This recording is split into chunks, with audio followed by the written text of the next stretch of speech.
நீருக்கு நன்றி, நீருக்கு நன்றி, நீருக்கு நன்றி. வையத்து உயிர்காக்க வானத்தில் பிறந்தவள் நீ, கடையேழு வள்ளலுக்கும் கொடையாக வந்தவள் நீ, மண்ணின் மனம் காக்க மலை மேலே பொழிந்தவள் நீ, உழவன் உயிர்காக்க ஓடோடி வந்தவள் நீ. நீ பட்ட இடமெல்லாம் பட்ட மரம் பூ பூக்கும், நீ தொட்ட இடமெல்லாம் தோட்டமெல்லாம் கனி கொடுக்கும். உன் பார்வை பட்டாலே பல உயிர்கள் பரிணமிக்கும், உன் பாதம் தொட்டாலே பார்க்கடலும் ஆர்ப்பரிக்கும்.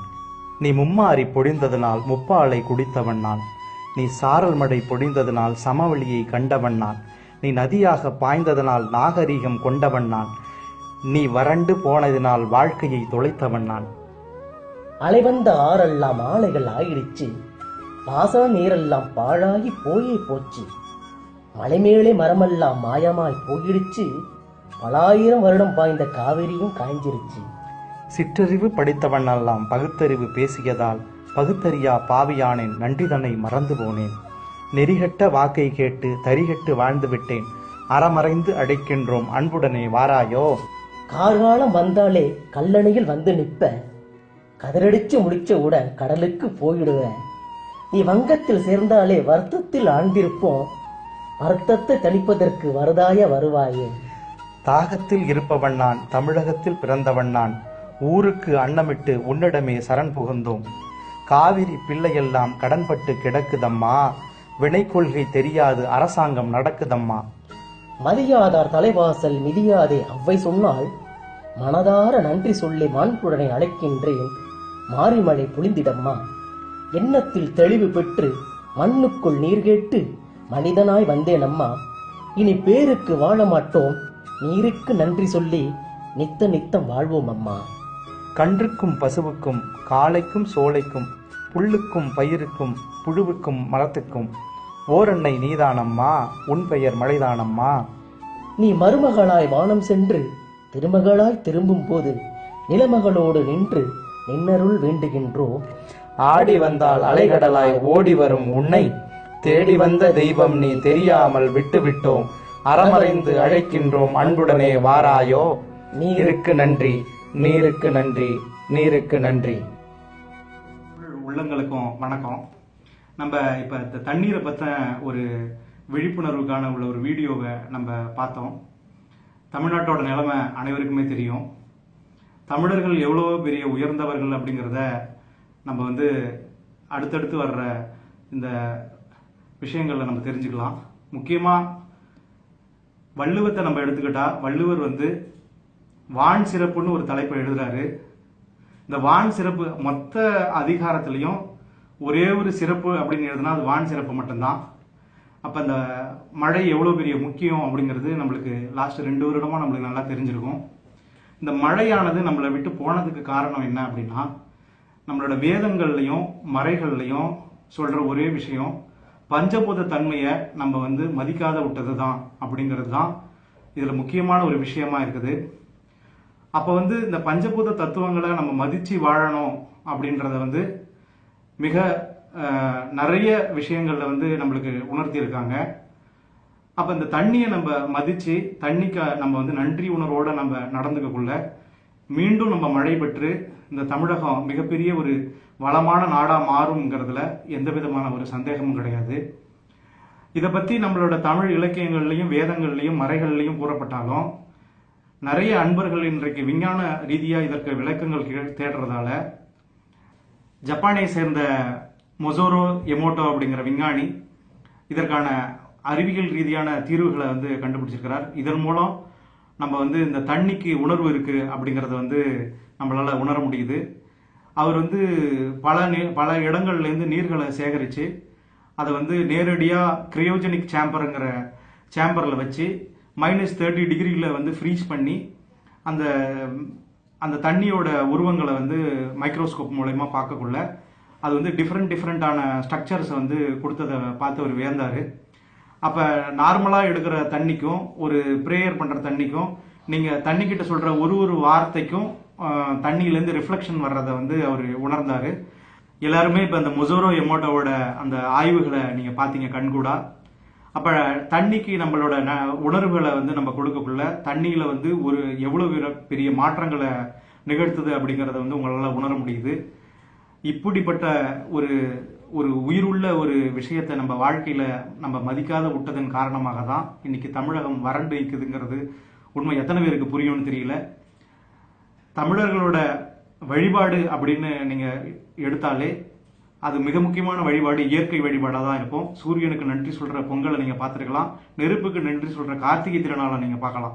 அப்ப நன்றி சொல்லி வாழற ஒரு இனமாக நம்ம தமிழினம் வந்திருக்குது. தண்ணிக்கு நன்றி சொல்றதுக்காக ஆடி 18 நம்மளுக்கு வந்து ஒரு வழக்கமா வச்சிருக்கிறாங்க. மேற்கத்த நாடிய கலாச்சாரத்தால இன்னைக்கு இது எல்லாத்தையும் மறந்து நம்ம வந்து விஞ்ஞானம் என்ற விஷயங்கள்ல சார்ந்தாலும் இன்னைக்கு நம்ம திரும்பியும் நம்ம ஒரு நன்றி உணர்வை வெளிப்படுத்துவதன் மூலம் இந்த நீர்நிலைகளை மீட்டெடுக்க முடியும் அப்படிங்கிறது வந்து ஒரு மிகப்பெரிய விஷயம்.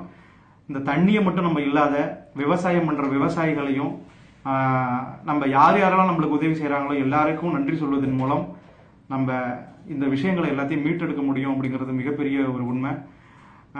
வடநாட்டில் இன்னைக்கும் நம்ம தமிழர்களோட வழியில் வந்த திருவிழாக்களை இன்னைக்கும் அவங்க எடுத்துக்கிட்டு இருக்கிறாங்க. கங்கைக்கு நன்றி சொல்லும் அந்த ஆரத்தி வந்து தினமும் நிகழ்வதை அனைவருமே பார்த்துருக்கலாம்.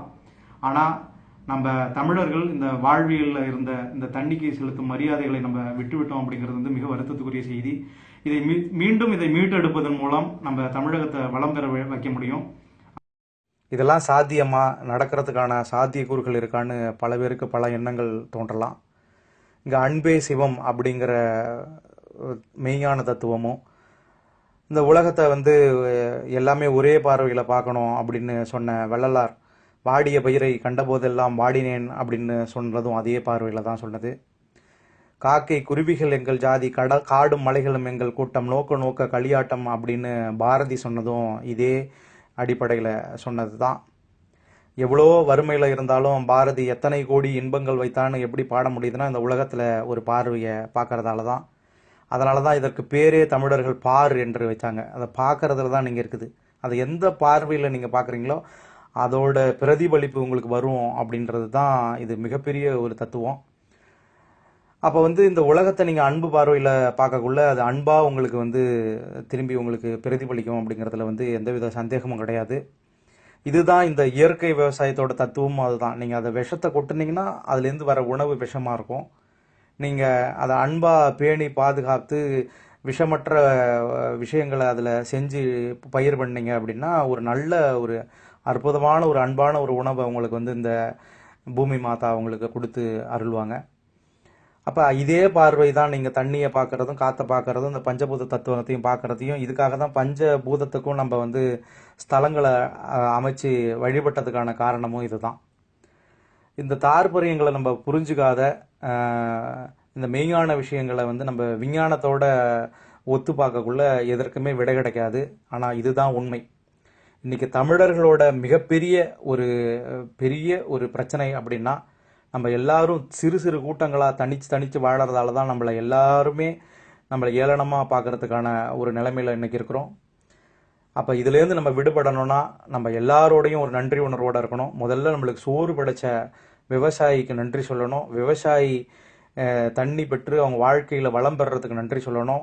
அட்லீஸ்ட் நம்ம போராடுறதுக்கு வரலனாலும் ஒரு நன்றி உணர்வையாவது நம்ம வந்து வெளிப்படுத்தணும். தினந்தோறும் நம் வாழ்க்கையில் காலையில் ஏஞ்ச உடனேயும் பஞ்சபூதங்களுக்கு நன்றி சொல்லணும், தண்ணிக்கு நன்றி சொல்லணும்.